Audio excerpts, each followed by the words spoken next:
It's another fabulous day to be learning drone laws in Canada. Welcome back to Module 6 of the Canadian Drone Pilot's Guide.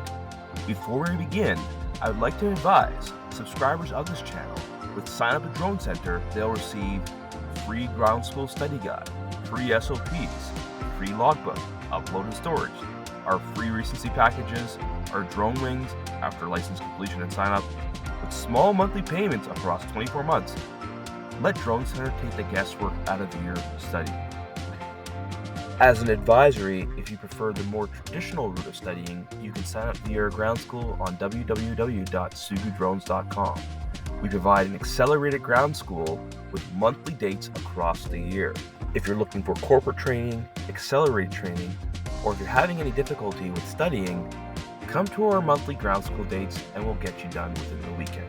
With our self-study online LMS, as well as online modules, live webinars, and in-person ground school, you are guaranteed for success. Feel free to sign up to sugudrones.com if you're having any difficulty with your studies. We have just completed modules 1 through 5. We are now on module 6. Let's begin.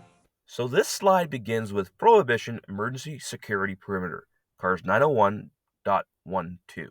So our interpretation of this is do not fly in the vicinity of emergency operations. Plainly put, unless you are directly involved or assisting in saving a human life, avoid the area altogether.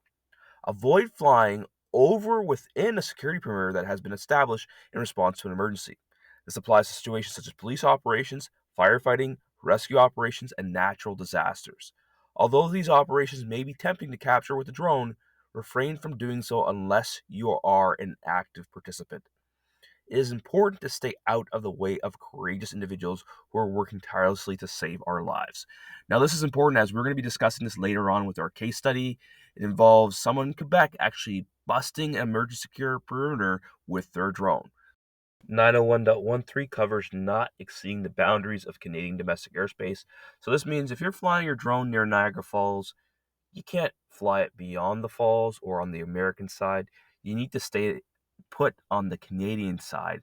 And there's also additional permissions and approvals to even fly at the falls. So make sure you do your due diligence and stay on the Canadian side while flying. So CARS 901.14 goes over flying over controlled or restricted airspace. Our interpretation of this is flying in controlled or restricted airspace is prohibited according to 901.14. This situation can become complicated, requiring careful management of operations within such space. Before anything else, operating controlled airspace is considered an advanced operation, necessitating advanced operational pilot certification. Moreover, authorization is essential for flying in any controlled airspace. Rule 901.71 addresses this requirement. Class F airspace primarily serves military operations, but it is also restricted and requires authorization from specific organizations. Class F includes areas surrounding military facilities, Parliament Hill, penitentiaries, and other sensitive locations. The Designated Airspace Handbook provides precise definitions of all Canadian airspace locations. Another rule to consider is CARS 901.47, which pertains to operations at or near aerodromes, airports, or heliports. This advanced operation entails obtaining approval from air traffic control or the organization responsible for air traffic at the respective aerodrome. When flying near an aerodrome, it is crucial to avoid interfering with other aircraft in their established traffic pattern. Now, we blew the whistle on a previous occurrence at Buttonville Airport where airport management was actually instating very, very harsh mechanisms to prevent drone operators from flying. Now, in the end, they ended up moving these requirements, removing them altogether. We did have consultations with Transport Canada as well.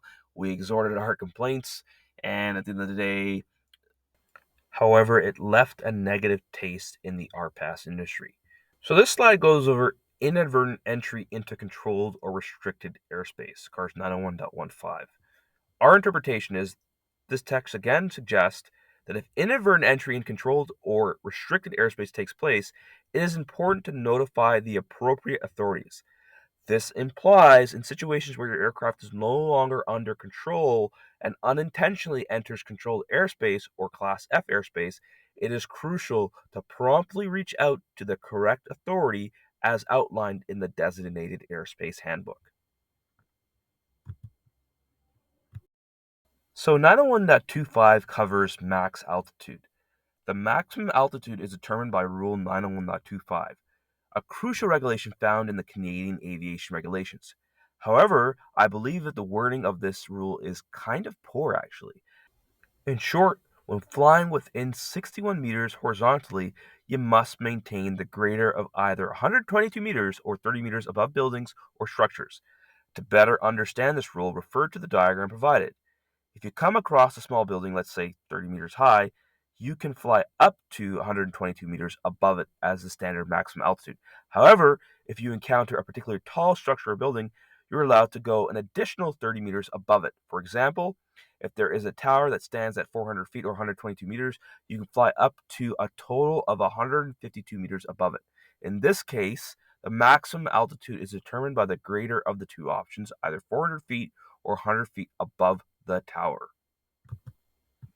So 901.26 covers horizontal distance. Now the reference to this points to 901.69, standard 922, which ensures the safety assurance for your RPAS. By unraveling these details, you'll eventually arrive at a concise table, shown here. So our interpretation of 901.41 is the essential requirement is to possess a special flight operations certificate in order to participate in any special aviation event or any outdoor event that is publicly advertised. These events can be promoted through various mediums such as newspapers, notice boards, social media platforms like Facebook, and so on. Examples of such events include outdoor music concerts, festivals, farmer markets, craft markets, and even simple sporting events. If you intend to fly at any of these events, it is crucial to apply for an SFOC through the Transport Canada website. Remember to submit your application at least 6 weeks in advance. Now, there's a lot of things changing with SFOCs and SFOC permissions, but special aviation events still exist. Remember to file your SFOC when doing a special advertised event.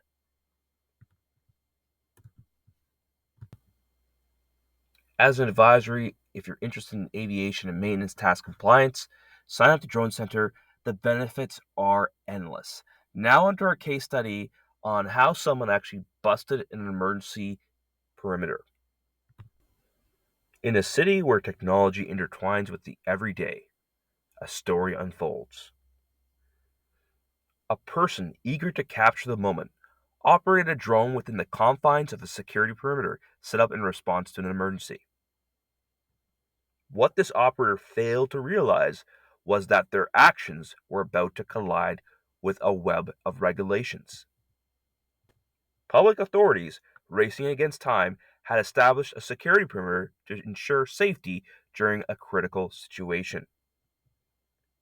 Ignoring the regulations, the drone operator continued their flight, hovering less than 100 feet from another unsuspecting individual. In the legal aftermath, the person found themselves facing the consequences of their actions. Operating a drone within a security perimeter, unregistered, and dangerously close to another person, these are serious violations. Perhaps in the excitement, they neglected the importance of registering their drone and respecting the safety parameters.